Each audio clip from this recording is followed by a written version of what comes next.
ഇവനോ അധ്യാപകൻ? കുട്ടികളെ നേർവഴിക്ക് നയിക്കേണ്ട അധ്യാപകൻ തെരുവ് ഗൂണ്ടേക്കാൾ അധപ്പതിച്ചാലോ? ഇവൻ അധ്യാപക സമൂഹത്തിന് തന്നെ നാണക്കേടാണ്. പുത്തൂർ പവിത്രേശ്വരം സ്കൂളിലെ അധ്യാപകനായ പ്രമോദ് ജി കൃഷ്ണനെതിരെ അതേ സ്കൂളിലെ 9ാം ക്ലാസ് വിദ്യാർത്ഥിയുടെ അച്ഛൻ സുജിത്ത് കേരള സംസ്ഥാന ബാലാവകാശ കമ്മീഷൻ നൽകിയ പരാതി വായിച്ചാൽ മനസ്സലിവുള്ളവർ കരഞ്ഞു പോകും.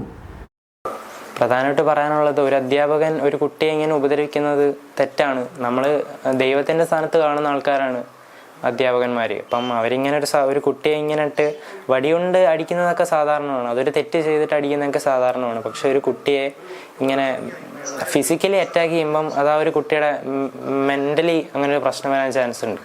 അപ്പം വേറെ എനിക്കിത് പ്രതികരിക്കണം എന്ന് തോന്നിയത്, ഇനി സാർ ഒരിക്കലും ഇങ്ങനെ ചെയ്യരുത് എന്ന് വെച്ചിട്ടാണ്. സാറുമായിട്ട് നല്ല ഫ്രണ്ട്ഷിപ്പിൽ പോയിക്കൊണ്ടിരുന്നിട്ട് അവസാനം സാർ ഇങ്ങനെ കയറി എന്നെ അടിക്കും എന്ന് ഞാൻ വിചാരിച്ചില്ല. അത് സാറ് തന്നെ പറയുന്നുണ്ട്.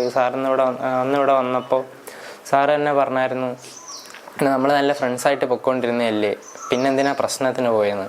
ഞാനപ്പോൾ പറഞ്ഞത്, നമ്മൾ നല്ല ഫ്രണ്ട്സായിട്ടാണ് പൊയ്ക്കൊണ്ടിരുന്നത്, പിന്നെ എന്തിനാണ് സാറിങ്ങനെ പ്രശ്നത്തിന് വന്നത്?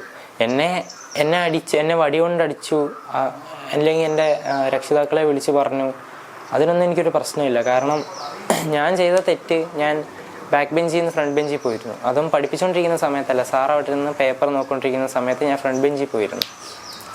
ഒരു കാരണത്തിന് എൻ്റെ ക്ലാസ്സിൽ അത്രയും കുട്ടികളുടെ മുമ്പിൽ വെച്ച് എന്നെ ശാരീരികമായി ഉപദ്രവിച്ചു. അതെനിക്ക് മാനസികമായിട്ടും പ്രശ്നം ഉണ്ടാക്കി. ഞാൻ പറഞ്ഞ 2 സാർമാരെന്ന് പറയുമ്പോൾ എനിക്ക് അത്രയും വിശ്വാസമുള്ള സാർമാരാണ്. അപ്പം അവരെനിക്ക് വേണ്ടി തന്നെ സംസാരിച്ചത്.